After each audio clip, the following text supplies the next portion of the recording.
Growing up in a house where every fridge magnet was from a college campus, I was the black sheep the moment I said I wasn't applying to any of them. "You'll end up flipping burgers," my dad scoffed, tossing the brochure for trade school into the trash.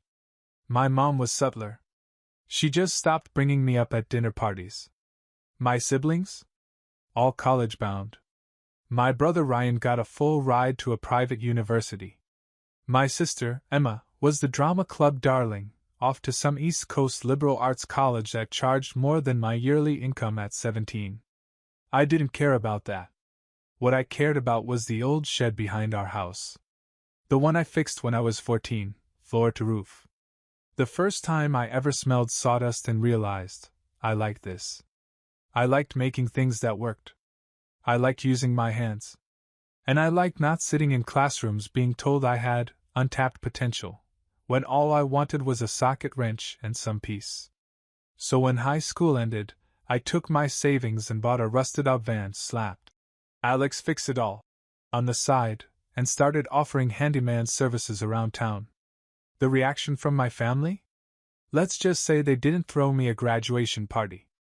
Why would anyone choose to be poor? Emma had whispered to Ryan once, thinking I couldn't hear. "He's like, willingly average." Dad made it clear I was on my own. No loans. No help. Not even a spare socket set when I asked?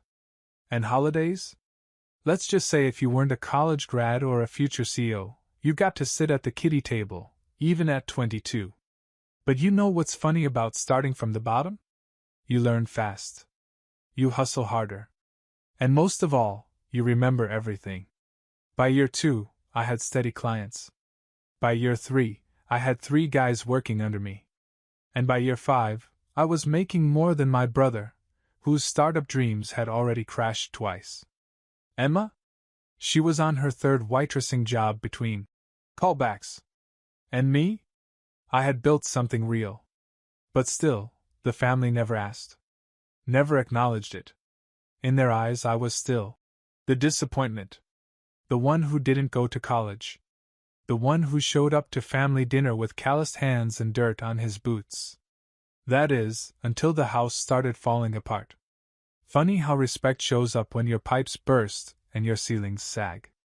It started with a text from my mom. "Hey honey, do you still do repairs? The kitchen sink's been leaking for weeks. Thought we'd ask our favorite handyman."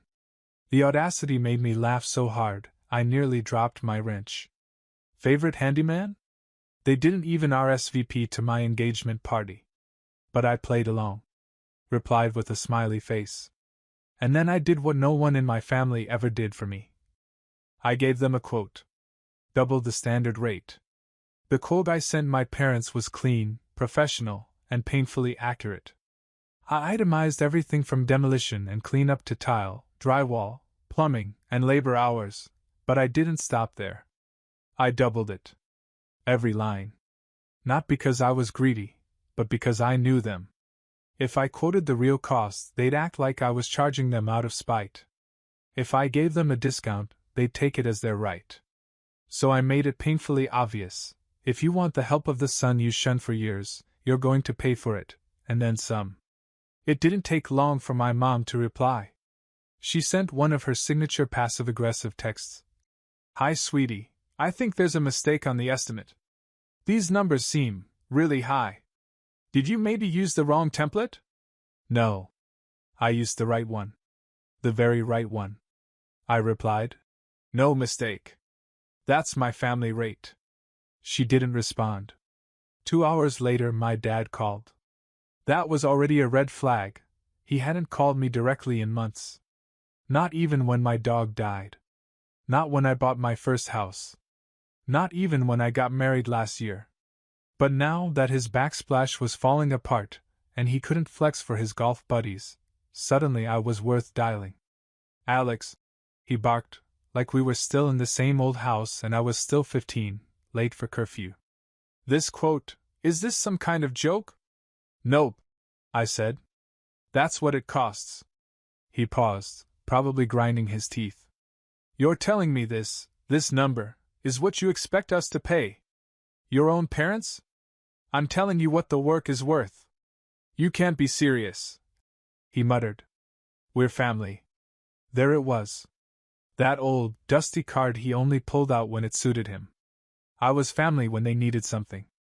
I was a stranger the rest of the time. I remember being family, I said. I also remember you telling everyone at Ryan's graduation that some people take different paths while staring directly at me like I was roadkill. That's not fair, he snapped. No, I said. It's accurate. He started in on the old hits. We supported you your whole life. Fed you. Clothed you. And now you think it's okay to charge your own parents like we're just some strangers off the street? You didn't support me. I cut in. You tolerated me. There's a difference. Another pause. Then, quieter. You'd really make us pay full price? No, I said. You're paying double. Click. He hung up. 3 days passed. Silence. No texts, no calls. I figured they'd stew in it, maybe try to guilt-trip me through my sister Emma. And of course, that's exactly what happened. On the 4th day, she called me. Voice all soft and rehearsed. Alex, she sighed. Why are you doing this to them? To them? I repeated. She launched into her usual performance. They're getting older. They just want to live in a house that doesn't feel like it's falling apart. And you, out of all people, you're the one making it harder. Emma, I said calmly. I didn't make anything harder. They could have hired anyone. They came to me. And when they did, I gave them a rate. Yeah, an insane rate. I raised an eyebrow. You mean a professional one? For the guy who built his business from the ground up while you were in college pretending to be an actress and crying over student loan emails? Silence. I wasn't done. You know what the real problem is? You all got so used to thinking of me as the family failure that you forgot I ever succeeded. She didn't like that. Not one bit. You're doing this out of spite, she hissed. No, I said. I'm doing it out of principle. I don't work for free. Not anymore. She hung up. 2 more days went by. I got a message from my cousin Mark, the only one in the family who ever treated me like I had value. He'd seen my work. I'd helped him with his garage 2 years ago, and he'd referred me to half his neighborhood. His message was simple. Heard about the quote. They're saying you lost your mind. I think you finally found it. That one made me smile. Not because I needed validation, but because I knew what was coming. The moment the rest of the family found out I stood up to my parents, I'd either be burned at the stake or quietly envied. I was fine with either. That Friday, I got an email from my dad. Cold, formal, full of clipped language and strategic guilt. We appreciate your response and professionalism. Unfortunately, we'll be seeking services elsewhere. We had hoped for a different kind of interaction with our son. Different kind? What did he expect? That I'd show up with a hammer and a hug and say, "No charge, Dad. This one's on me." Like we were in a Lifetime movie? No. That man watched me bust my ass for years and never once asked how I was doing. He ignored my wins, minimized my progress, and now that I had leverage, he expected me to forget it all? Let him hire someone else. Spoiler, he did. And that's when things got interesting. I didn't lose sleep when my dad said they were hiring someone else. I figured they'd find a cut-rate contractor who slapped a sticker over every problem and called it done. And I was right. 3 weeks later, I got a message from Emma. You're not gonna believe this. Mom is livid. Apparently, they'd hired some guy named Rick who ran a home improvement company out of a shared mailbox and a Facebook page. Rick's quote had been half of mine. He said he could finish the entire kitchen in 3 weeks. It took him 4 to tear it apart. Emma's message continued. Half the cabinets are cracked. There's a leak under the new sink. Mom says it smells like wet paint and mildew. I didn't respond. They wanted a deal, they got one. They wanted to save money, and now the only thing they were saving was receipts for the refund they'd never get. By week 5, I started getting calls again. First Emma. Then my mom. Then my dad. I didn't pick up. Instead, I forwarded the voicemails to my office assistant. She transcribed them into a folder titled Regret Folder. We both had a good laugh. Then came the real kicker. A formal letter, emailed and mailed, printed, signed, and everything, from my father. Suddenly it was all very polite and diplomatic. Dear Alex, after careful consideration, your mother and I would like to revisit the option of contracting you for the renovation. We understand your time is valuable, and we're prepared to meet your quoted rate. We trust your expertise and professionalism will help us bring our home back to the standard we had hoped for. There it was. No apology. No ownership. Just a desperate pivot with a sugar coating of fake respect. I read it 3 times. Then I replied with a one-liner. My quote has gone up 15% due to increased demand. Let me know if you'd still like to proceed. The silence after that was beautiful. A week passed. No response. Then one morning I was out on a job, replacing rotted joists in an old craftsman bungalow, when I got a call from an unknown number. I let it go to voicemail. Turned out to be my mother. Her voice was tight, but this time soft.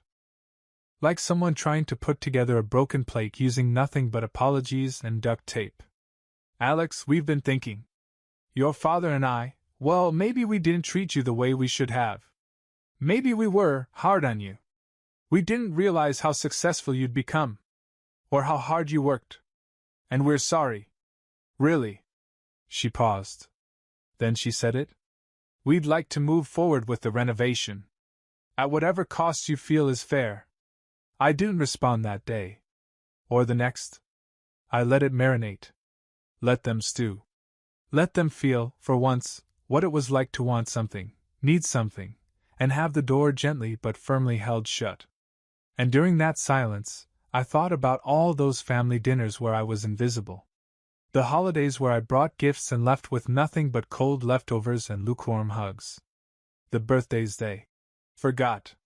The times they'd said, well, not everyone's cut out for success, while staring directly at me.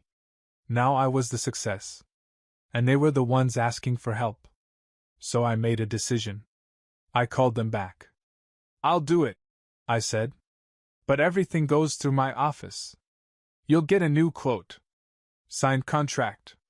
Payment schedule. There will be no family exceptions. No surprise favors. I'm your contractor. Not your son. Another pause. Then my father's voice, quiet.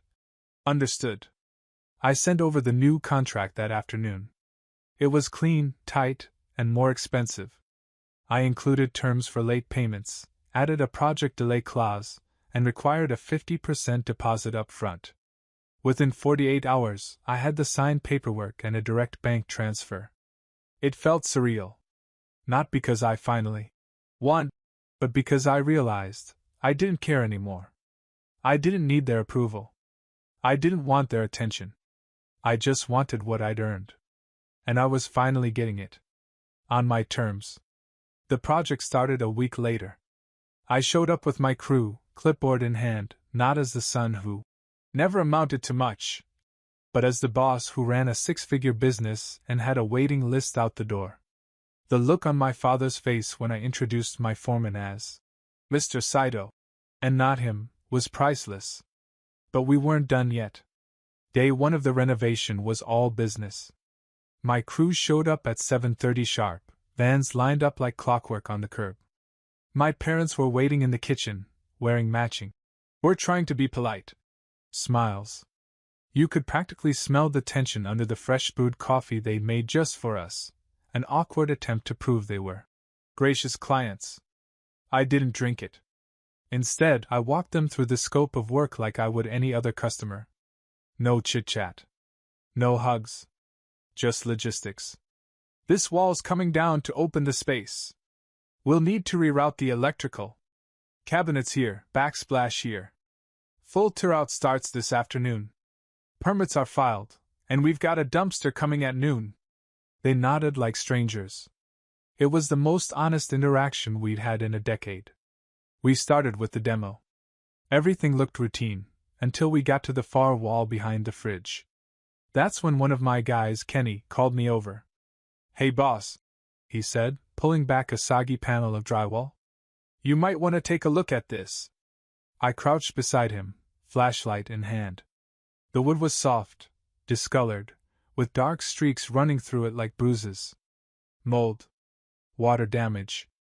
And not just from the busted pipe they mentioned. This was old. Long-term. The kind of problem that didn't happen overnight. I peeled back more drywall, and that's when I saw it. A second layer of material, a patch job. Someone had already tried to fix this. Poorly. There was evidence of amateur work behind the facade, mismatched nails, warped studs, even a few torn strips of masking tape used as some kind of makeshift insulation. And scrawled in black sharpet, behind the lowest beam, were the words, "Ryan's room, do not remove." I stared at it for a minute. "Boss?" Kenny asked. I didn't answer. I stood, turned, and walked into the living room where my father was reading the newspaper like he was still king of the castle. "What happened behind the kitchen wall?" I asked, keeping my tone flat. He looked up slowly. "What do you mean?" "There's rot back there. Mold. Someone did a patch job years ago. And there's writing. Says Ryan's room, do not remove. Wanna explain?" His expression twitched. A flicker of panic passed through his eyes before he masked it with a shrug. "That was from when Ryan flooded the upstairs bathroom. We had to fix it quickly. Didn't have the budget to do it right at the time. But I wasn't buying it. I'd seen enough botched cover-ups to know when something wasn't adding up. We need to tear it out," I said. "All of it. It's unsafe. If there's more structural damage, the whole floor could be compromised." My mother walked in, her voice laced with urgency. "Wait, can't you just fix around it? We don't want to lose the cabinets." I looked between them. Two people who would have let that rot fester forever, so long as the house looked fine on the surface. Just like they did with everything else in this family. "No," I said. "We do it right or we don't do it at all." They didn't argue. By the end of the day, half the kitchen was gone. We'd uncovered 3 separate water leaks, one from an old pipe that hadn't been up to code since the 1980s. Worse, the wiring was a disaster. It looked like Ryan, the golden boy, had done his own repairs years ago with a YouTube education and a roll of duct tape. I documented everything. Took photos. Filed a revised scope of work. Notified the city inspector, who stopped by 2 days later and immediately red-tagged part of the wall. "This could have gone up in flames," the inspector said, shaking his head. "You're lucky your son's crew found this." My father said nothing. My mother forced a smile. But something in their faces had changed. That invisible authority they used to wear like armor was cracking. And I wasn't done yet. That night, after locking up, I sat in my truck and opened an old email thread I hadn't looked at in years, back when I offered to help with home repairs for free, when I was just starting out and trying to earn their approval. The one where my dad replied, "Thanks, but we'll wait for someone qualified." I kept it. Just like I kept every receipt, every backhanded comment, every reminder that I wasn't enough in their eyes until I became useful. And now that they needed me, suddenly I was qualified? No. Now I was in charge. Tomorrow, the demo would continue. And so would the reckoning. Because sometimes, the only way to clean out a house full of rot is to rip the whole damn thing down to the studs. The next phase of the renovation moved into the living room, walls to open, support beams to reinforce. On paper, it was straightforward. But this wasn't just a house anymore. It was a monument to everything my family refused to talk about. On the second morning of tear-out, we found a hollow section in the living room wall. There were no utilities running through it, no structural reason for it to exist. Kenny tapped it, then called me over again. "False panel. Drywall's new, but everything around it's original." I gave him a nod, then took a crowbar and pulled the board free. Behind it was a shallow cubby stuffed with old binders, crumpled receipts, and a dusty manila envelope labeled Ryan Property. I stared at it. Back in the day, my father used to tell me I didn't think long term. Said I didn't understand what ownership meant. Meanwhile, here was a stash of Ryan's plans and files, tax forms, real estate documents, even a rough business plan for a property management company he'd once tried to start with borrowed money. I thumbed through the pages. There was a spreadsheet listing the house as collateral. I froze. That's when I heard a voice behind me. Put that back. My dad. He was standing in the hallway, arms crossed, face strained of all the fake civility he'd been wearing for the past week. You used this house? I asked. He didn't deny it. Just said, it didn't work out. You wouldn't understand. I stood up, my chest tight. You used the family home as leverage so Ryan could play businessman? And then buried the evidence in the wall? He had a vision, Dad muttered. We were trying to give him a chance. I shook my head, almost laughing. And what about me? I offered to fix this place 5 years ago. You told me to stay in my lane. That's because you wanted to do it for free. No, I corrected him. I wanted to do it right. He didn't respond. Just turned and walked off like I was the one being unreasonable. That night, I went back to my apartment and sat with that envelope for hours. I debated what to do, confront Ryan, expose it to the family, or just pretend I never found it. But in the end, I added it to a new file. Not for revenge. For record-keeping. For the truth. Because someday, this family might forget again. But I wouldn't. By the 3rd week of the renovation, the house was barely recognizable, stripped to the studs in places, ductwork exposed, drywall piles stacked on the porch. My team was efficient, quiet, professional. My parents? Less so. They stopped offering coffee.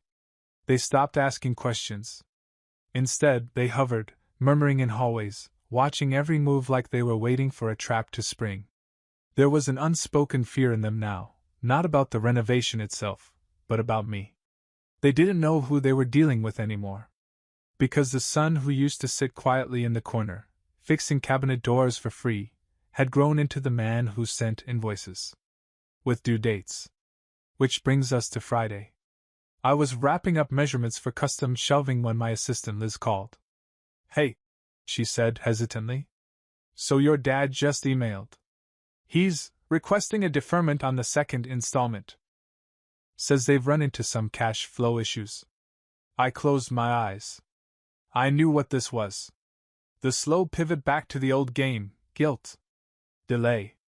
Emotional manipulation dressed as financial inconvenience. They signed a contract. I said. Enforce it. You sure? Positive. That evening, my dad cornered me in the driveway as I was packing up the van. This payment schedule, he said, all innocent-like. It's a little aggressive, don't you think? No, I replied. It's standard.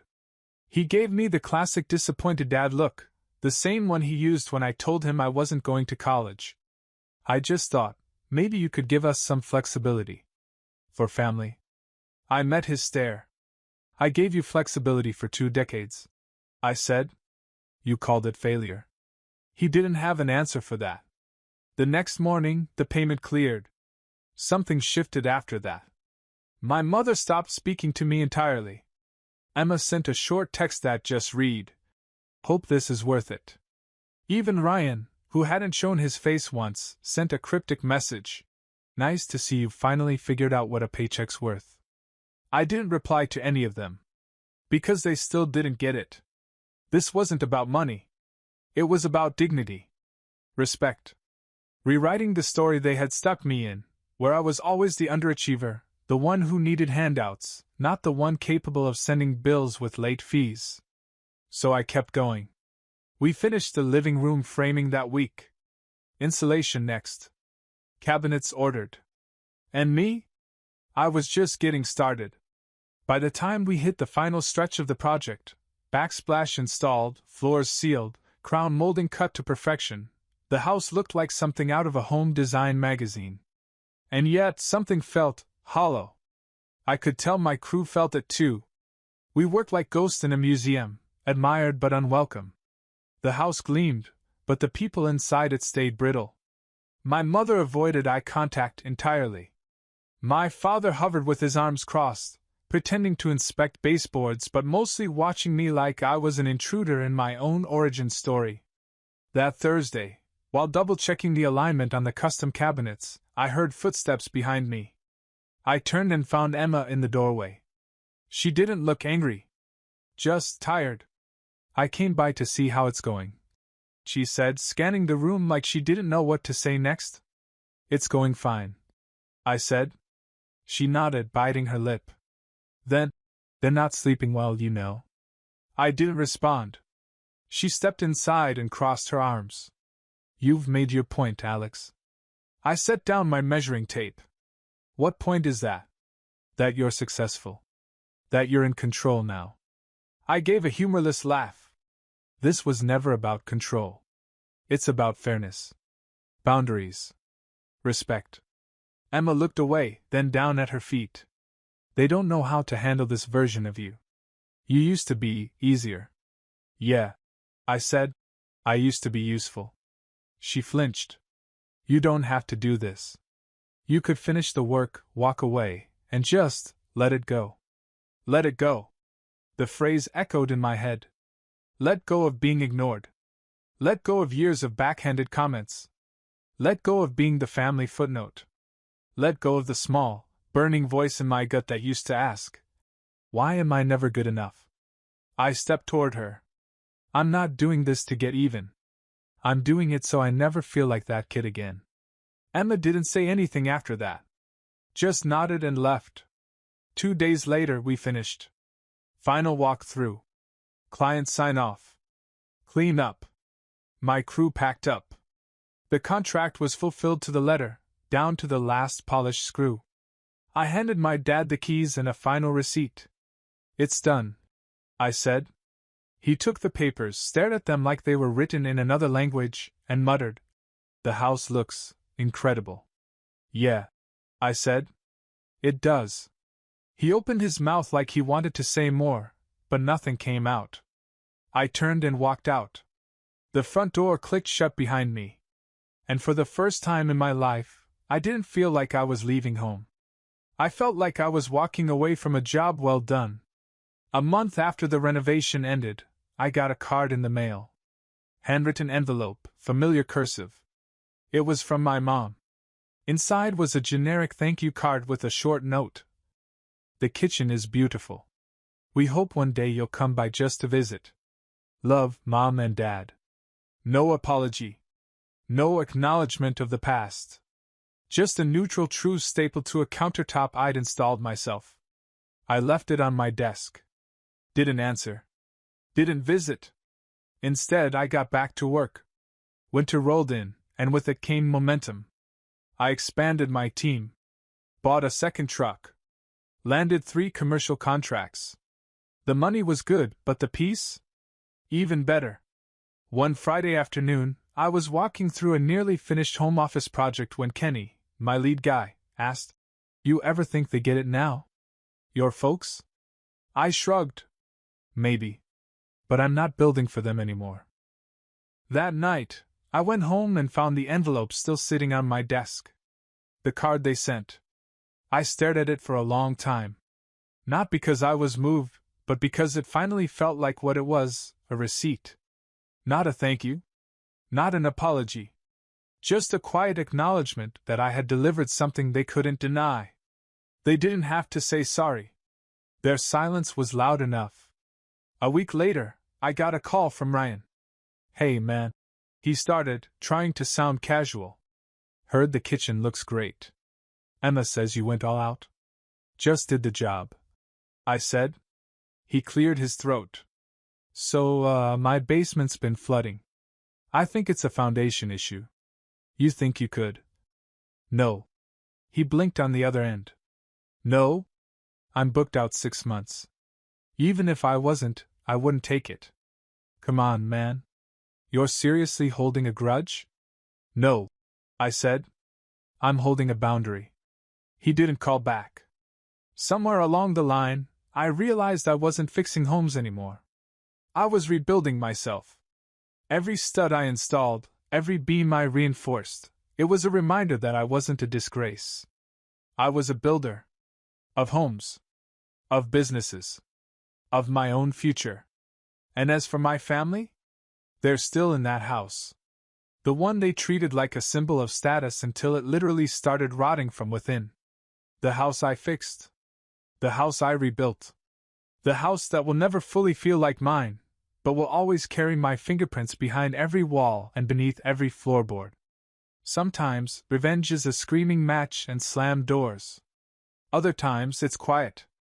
It's charging double. It's leaving the final invoice paid in full. And walking away. Tools in hand. Head held high.